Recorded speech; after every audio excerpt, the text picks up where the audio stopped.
Things Fall Apart final project. John and his brush.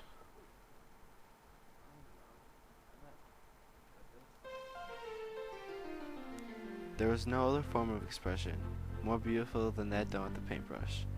From the time John Doe participated in his first art lesson, he and his paintbrush formed a special bond. Though he was not a good painter, he had a dream of winning the Grand Art Festival competition held every fall. John believed that the art created by a paintbrush was beautiful and magnificent, but his father strongly disagreed.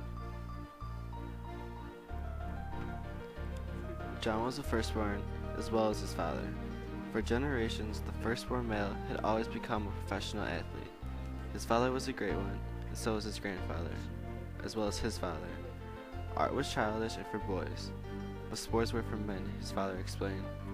John was forced to play a variety of sports. He had to sprint, wrestle, throw.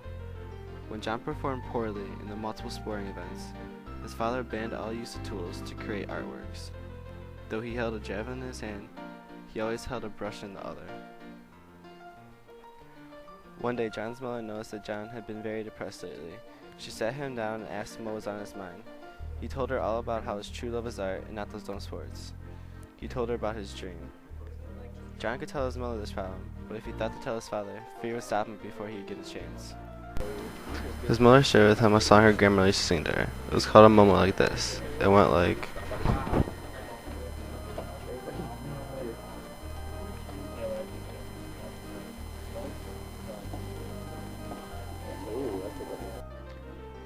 John enrolled in many art courses to improve his painting. Years went by, and John had become quite the good painter. From his striking works, he was given a full-ride scholarship to the finest of art schools. At the school he attended, everyone was as good as a painter as him, if not a better one. During class, we overheard one of his fellow classmates talk about the Grand Art Festival competition. It was the same one John had dreamed of winning. He realized that winning this competition was going to be harder than he thought. He would stay after school to get help from his teachers. He was a great painter, but there were still many students with abilities far greater than his.